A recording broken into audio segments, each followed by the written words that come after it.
February 24th, 2026. Buddha Dhamma, Chapter 17, Path Factors of Virtuous Conduct, Sila.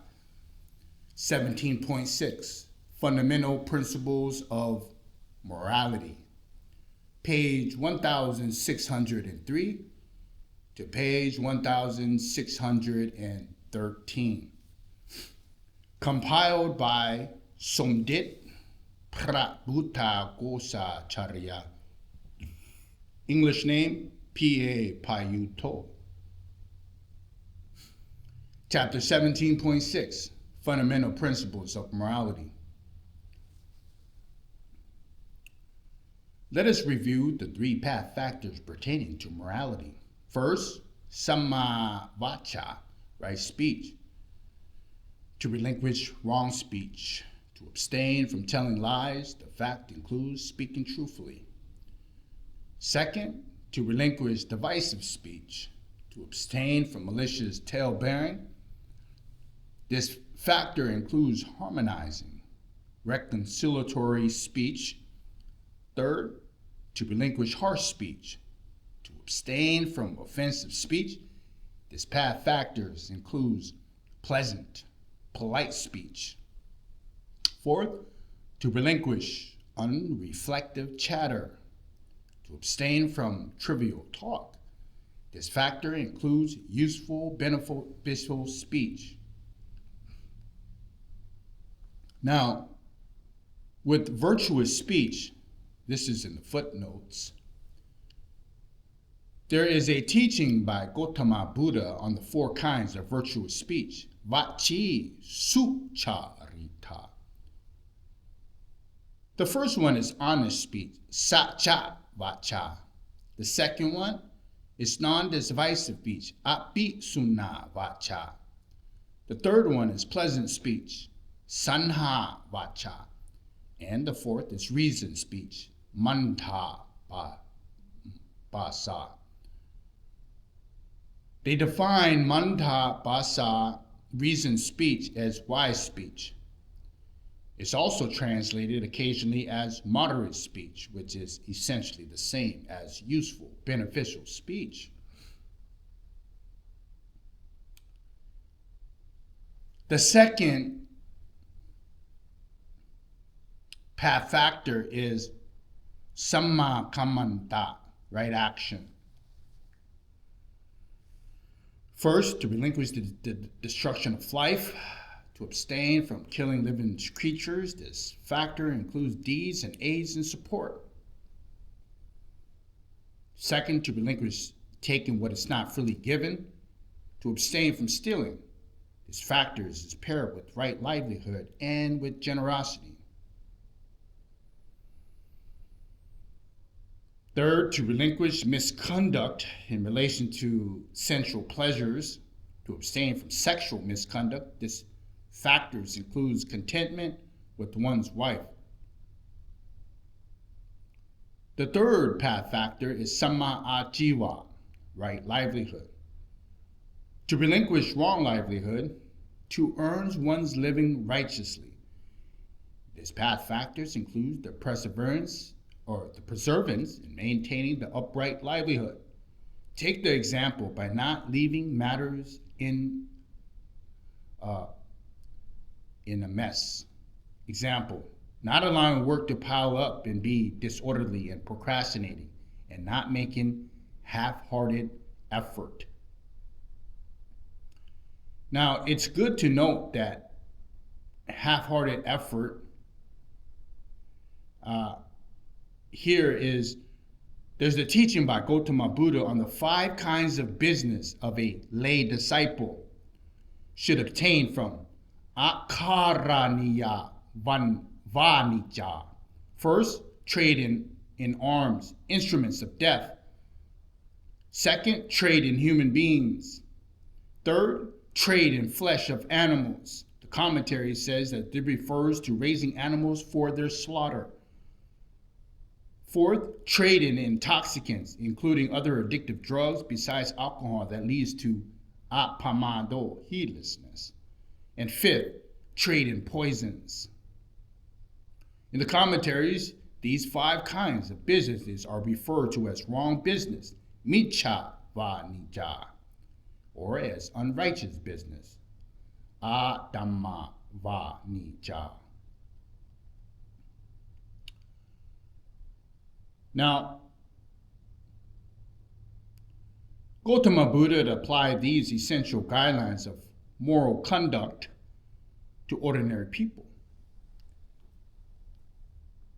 describing basic principles of behavior which are suitable for human beings to live together happily and to lead wholesome lives, free from excessive conflict. These principles are referred to in the Dipitaka, the Pali Canon, as the 5 training rules, Sikha Pata, which are later commonly referred to the 5 precepts, Pancha Sikha. Let us review these precepts. The first is observing the training rule to abstain from killing living creatures.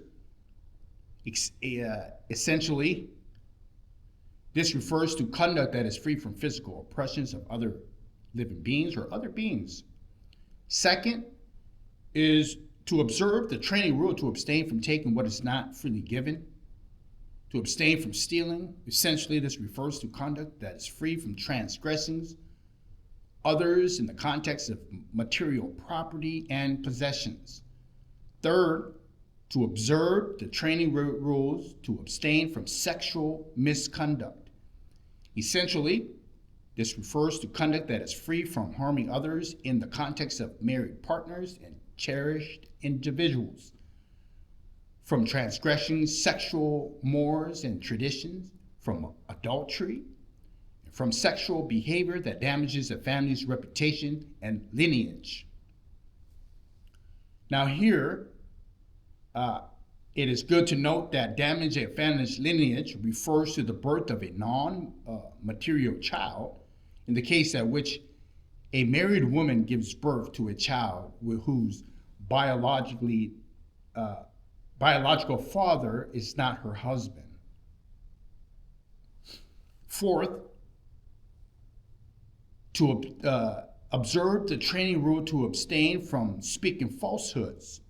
Essentially, this refers to conduct that is free from transgressions others by telling lies or by speaking in order to take advantage or to cause harm. Fifth, to observe the training rules to abstain from spirits, liquors, and intoxicants, which are based for heedlessness. Essentially, this refers to conduct that frees from recklessness due to the use of addictive substances that it impairs mindfulness and clear comprehension. Standard definitions of the Panja Sikha, the 5 precepts, along with their similar moral precepts, have been handed down from scholars and commentators to latter generations. To begin with, let us look at some teachings by Gautama Buddha on this subject. I will teach you, householder, a Dhamma expositions applicable to oneself. Here, householders, a Dakinaya Pukala, a noble disciple, one who is worthy of praise, reflects thus: I am one who wishes to live.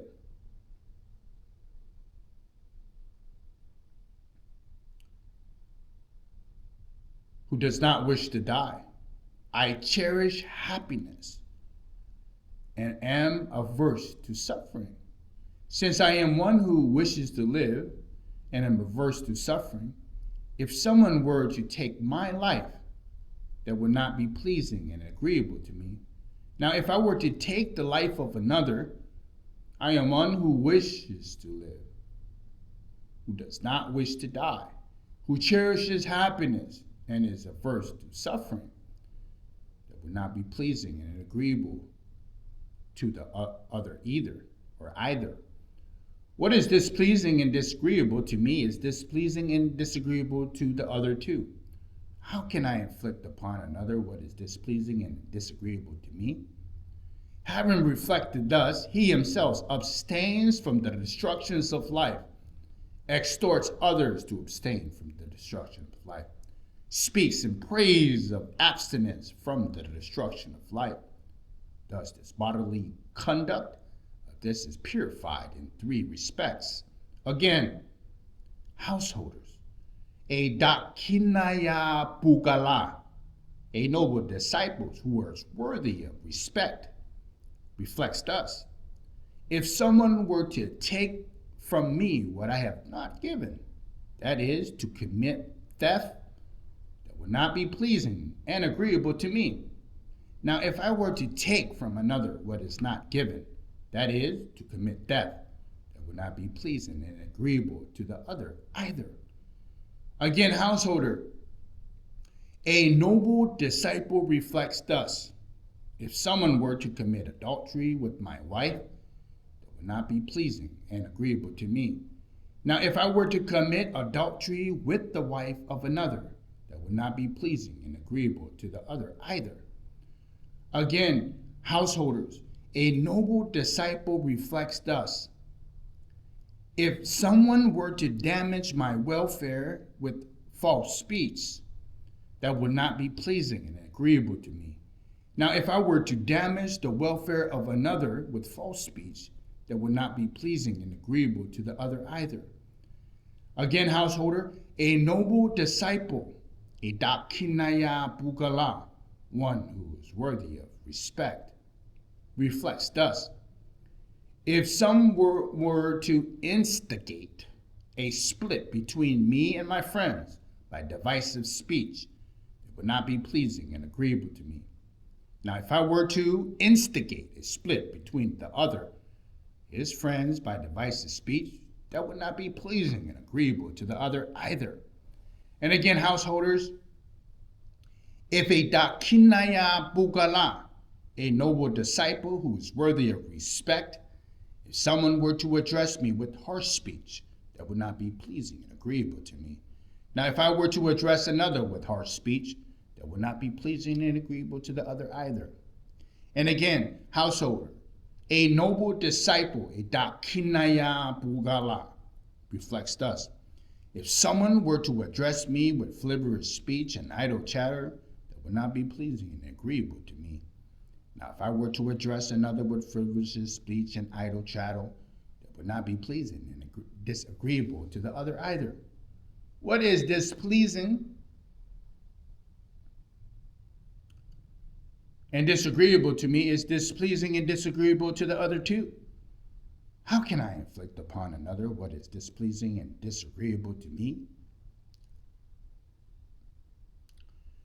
Having reflected thus, he himself abstains from idle chatter, exhorts others to abstain from idle chatter, speak in praise of abstinence from idle chatter.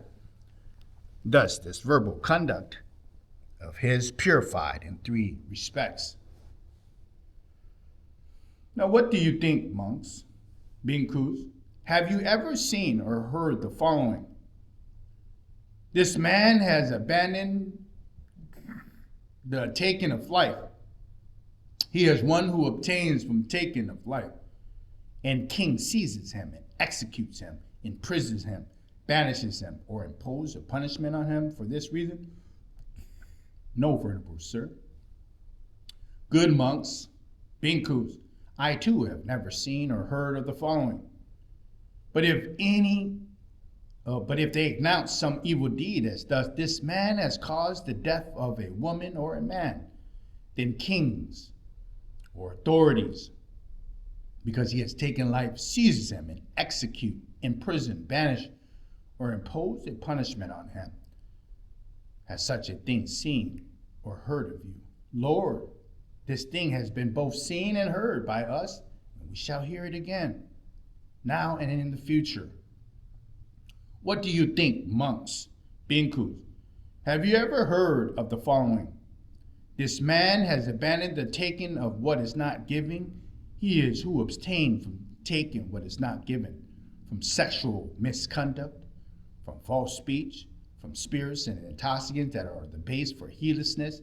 And the king seizes him, executes him, imprisons him, banishes him, or imposes a punishment on him for abstaining from taking what is not given, from sexual misconduct, from speaking falsely, from indulging in spirits and intoxicants. No, venerable sir, we have never. Good monks, I too have never seen or heard of the following. But if they announce some evil deed as this man has stolen something from the village or the forest. This man violated the wives and daughters of others. This man has brought to ruin a householder or the householder's son with false speech. This man has given over to drinking wines and spirit and killed this woman or man. This man is given over to drink wines and spirits and has stolen something from the village or the forest. This man is given over to the drinking wines and spirits and has violated the wives and daughters of others. This man is given over to the drinking wines and spirits and has brought to ruin the householder or the householder's son with false speech. Then kings, because he has stolen, he has committed sexual misconduct, he has spoken falsely, he has indulged in wines and spirits. King seizes him and executes, imprisons, banishes, and imposes punishment on him.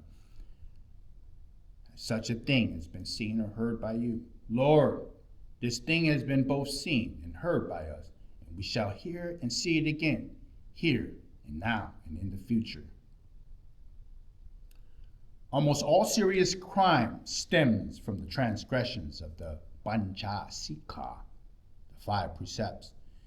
In society containing widespread killing, mutual animosity, persecution, sexual misconduct, murder, theft, rape, deceit, abuse of intoxicants and addictive drugs, along with the resultant problems and causalities of drugs and alcohol abuse. Human life and people's possessions are not safe. Wherever people go, they experience anxiety and fear. When people meet, instead of feeling relaxed and at ease, they become mistrustful of one another. People's mental health deteriorates, and it is difficult for people to develop spiritual power and virtue. Such a society is not supportive environment for cultivating spiritual virtue, because people are preoccupied with resolving social conflict and chaos, which often increases in intensity. For this reason, an absence of an adherence to the Panchasika or Pancha, the 5 precepts, is a measuring stick to determine the level of social decay. The keeping of the 5 precepts marks the behavior of the way of life that is opposite to unwholesome action listed above. Keeping the 5 precepts is the most basic criterion for determining human moral conduct.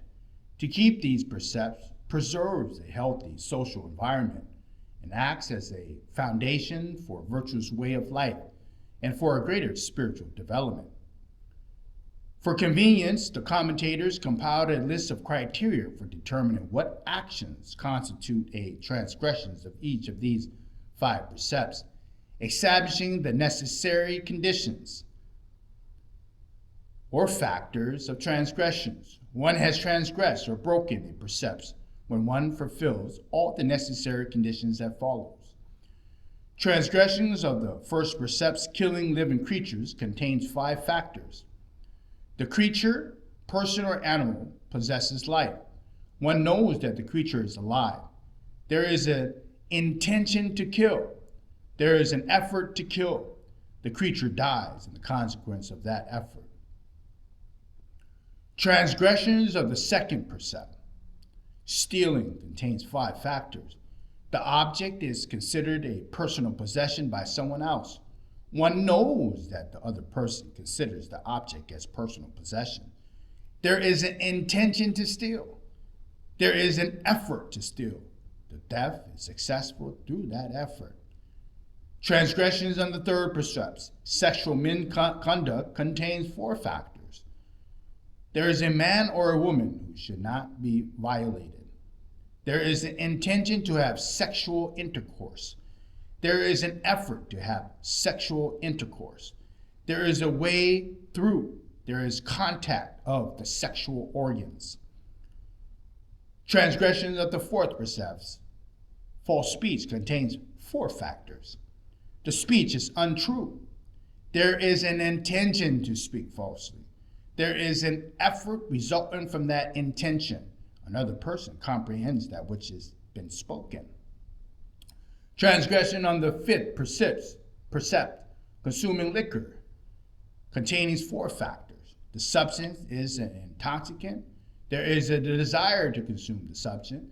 There is an effort resulting from that desire. The substance is swallowed and passes the person's throat. In regard to the first precepts, although the scripture focused primarily on not killing beings,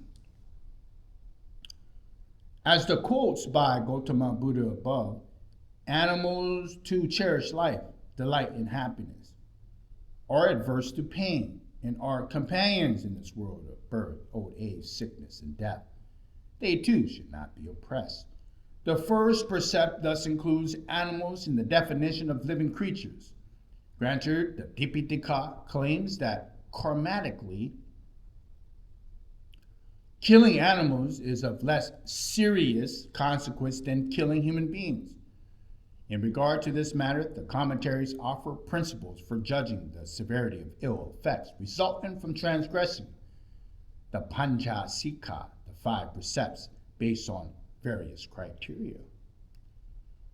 Latter generations of Buddhist monastic scholars compiled a group of factors paired with the five precepts to be applied by Buddhist laypeople in tandem with the precepts.